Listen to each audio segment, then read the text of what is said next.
প্রজন্ম হয়তো জানেই না সারের দাবিতে আন্দোলন করায় ১৯৯৫ সালে খালেদা জিয়ার পুলিশের গুলিতে ১৮ জন কৃষক মারা যায়।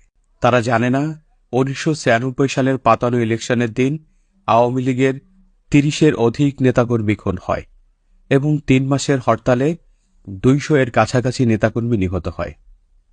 এই ইলেকশনে বঙ্গবন্ধুর খুনি রশিদকে পাতানো বিরোধী দলীয় প্রধান বানানো হয়। প্রজন্মের জানা উচিত, শাহজালাল আন্তর্জাতিক বিমানবন্দরের নাম ছিল ঢাকা আন্তর্জাতিক বিমানবন্দর।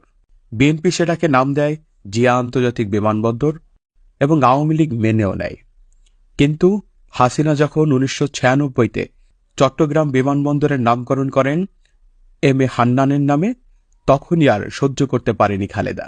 তিনি এই নামটি পরিবর্তন করে শাহ আমানত রাখেন, কারণ হান্নান সাহেব স্বাধীনতার ঘোষণার প্রথম পাঠক। যদি মানুষ সত্যটা জেনে যায় তাই। তো এরপর হাসিনাও নাম পরিবর্তন করে শাহজালাল রাখেন জিয়া আন্তর্জাতিক বিমানবন্দরের নাম। ১৯৯৬ সালে হাসিনা ও রেহানার নামে বাড়ি বরাদ্দ করা হয়, কারণ তাদের ব্যক্তিগত কোনো সম্পত্তি ছিল না।